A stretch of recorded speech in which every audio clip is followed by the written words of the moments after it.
It's me, Mario! Nostalgia. For many of us, it means sitting in our favorite spots, holding a controller and playing games on lazy afternoons. Life was easier, we had no worries, and above all, it was something new. Our video game industry is hotter than ever this season, and one good reason, Nintendo has introduced some hot new toys. Nintendo video games. They first arrived from Japan 3 years ago, and now millions of American kids are hooked and mesmerized. The age of games was just around the corner. The company that opened the door for many of us developed games, our constant companion in good and in bad times. Nintendo. Have you ever wondered how Nintendo became the gaming giant? Believe it or not, they started as a playing card manufacturer way back in 1889. From classic tabletop games to electronic devices like the beam gun, Nintendo has always pushed the boundaries of innovation. They created countless consoles which I loved as a kid. An incredible development that reached millions of people and changed the gaming industry forever. This is the story of Nintendo.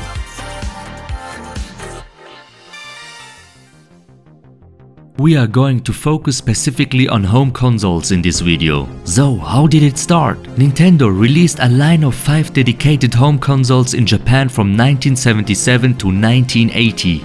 Each console featured an integrated controller and a specific set of games. In 1977, the color TV game 6 was presented. It basically contained only one game of Pong, but 6 variations of it. That's probably why the console was called Color TV Game 6. A whopping 1 million units were sold. A year later, the Color TV Game 15 was published, which again only contained Pong as a game, but this time in 15 variations. It was sold a bit over 1 million times. On the same day, they also released the Color TV Game Racing 112 console. But this time, it wasn't Pong anymore, but a racing game. This was the first project involving famed game designer Shigeru Miyamoto, who would go on to create iconic franchises like Super Mario and The Legend of Zelda. The racing console had been sold about 500,000 times. Then the Color TV game Block Breaker came in 1979, mimicking the famous Breakout game. Nintendo was also able to sell 500,000 units of this console. In 1980, the last console of this series came out, called Computer TV Game. It included the game Othello. You quickly noticed that the capacities were much lower 45 years ago than they are today. You needed an entire console just for a single simple game. Today, on the other hand, we dive into the most breathtaking worlds, where a single function probably needs more data and storage than all the games from back then. In 1985, one of the most famous Nintendo consoles came out, the NES, also called Famicom in Japan, an ingenious 8-bit console that sold almost 62 million copies. But let's go back 2 years. The gaming industry was in a big crisis, the video game crash of 1983. Also called the Atari shock in Japan. This was one, if not the biggest recession for the gaming industry. At that time, the market was saturated and flooded with cheap games of very poor quality. Then, the computer was released. People just weren't interested in home consoles anymore. This crash was so bad that the gaming market, which previously generated $3.2 billion annually, shrunk to just $100 million. That was a crash of 97%. Believe me, the gaming industry was on the verge of collapse back then. Here comes Nintendo. You could probably say that without the NES console, the gaming market as we know it today would not exist. The NES console was something very special. It had interchangeable cartridges, allowing for a variety of games. Previously, an entire console had to be created for a single game. Its design was influential for consoles, and even its controller should still serve as inspiration today. And with the NES, iconic games like The Legend of Zelda, Metroid and Super Mario Bros. Were created. Zelda and Mario are two of the most popular game franchises in the world today. These games have been praised for their innovative gameplay and unforgettable characters. This was the beginning of Nintendo's rise. Not only the company was saved, but the entire gaming industry. In 1990, the SNES, the Super Nintendo or the Super Famicom, was presented, a 16-bit home console that catapulted game graphics into a new era, or at least made it possible. With its Mode 7 graphics mode, the creation of pseudo 3D effects was possible. This technique allowed games like F-Zero to be presented with smooth scaling and rotation on the tracks. Also, this console was accompanied by many games such as Super Mario World, The Legend of Zelda: A Link to the Past and Donkey Kong Country. An interesting innovation was the possibility to connect other devices, such as the Super Scope Light Gun or the Super Multitap. They liked experimenting new ideas. So it's no wonder that this console was also a great success with 49 million units sold. To this day, the SNES is still one of the most popular retro consoles among collectors. In 1996, something wonderful hit the market, the Nintendo 64. My first Nintendo home console. I can confidently say that this console had a profound impact on my life.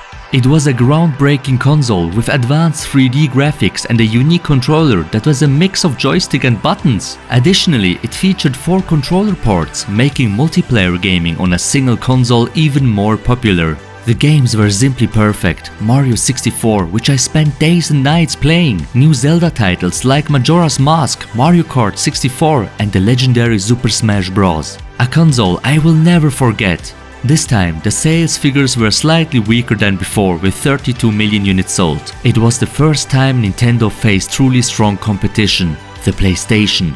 But that's a different story. Let's move on to the year 2001. The 6th generation of gaming consoles was approaching, and with it came the Nintendo GameCube. It had a unique cubic design. With the GameCube, Nintendo turned its back on cartridges and switched it to mini discs. Once again, the console was accompanied by iconic games like Animal Crossing, Pikmin, Pokémon Colosseum, Super Mario Sunshine and The Legend of Zelda: The Wind Waker. However, the GameCube also had some weaknesses, such as the need for additional memory cards, weak games at launch, lack of online compatibility, and its childish design. The competition, the PlayStation 2, was simply the superior console in many aspects. Even though the GameCube was one of Nintendo's weaker consoles, they never ceased to introduce new ideas into the gaming industry. The next generation will prove that once again. One of the best known examples of Nintendo's innovation is the Nintendo Wii console, released in 2006. Motion control was used and revolutionized home consoles in their own way. The unique Wii controllers offered a new way to interact with games. It was also a nice alternation.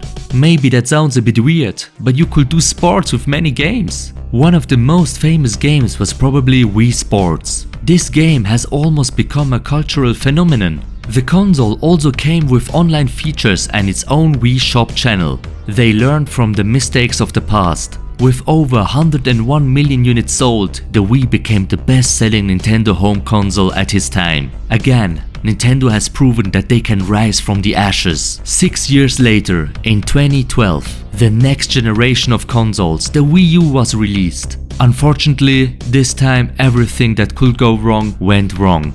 They were only able to sell just under 13.5 million copies. The biggest weakness was probably that nobody knew exactly why you should buy this console at all.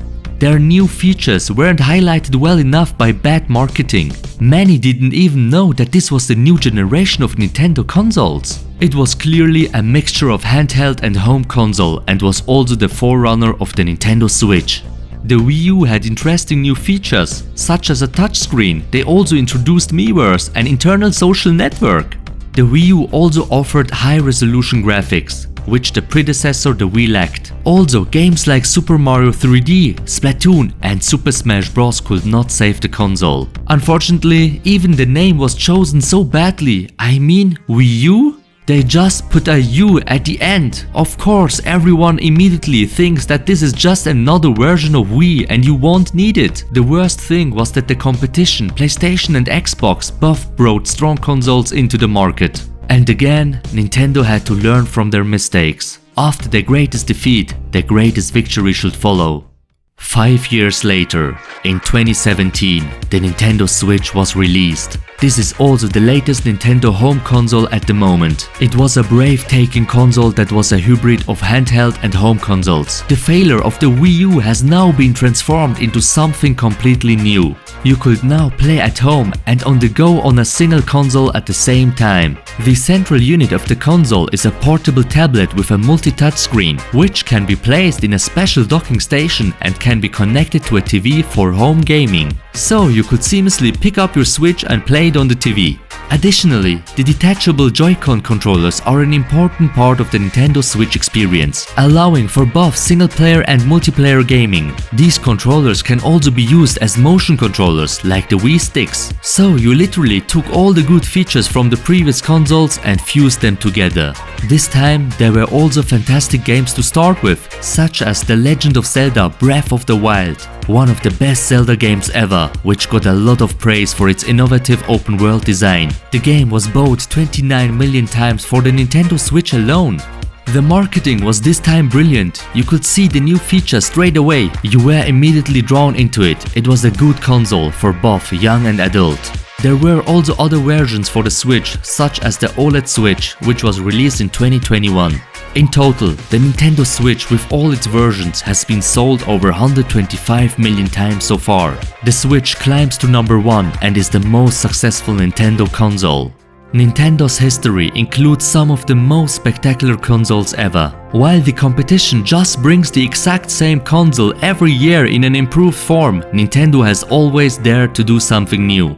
Anyone who creates something new will fail sooner or later, which we also saw with Nintendo. But that's exactly what the gaming industry needs, someone who dares to walk this path. Nintendo will always be a part of me. The incredible journey of Nintendo's evolution in the world of home consoles, leading to the innovative and versatile Nintendo Switch. From rescuing princesses to exploring vast worlds up to taking part in multiplayer battles, Nintendo has taken us on countless adventures, creating memories to last forever.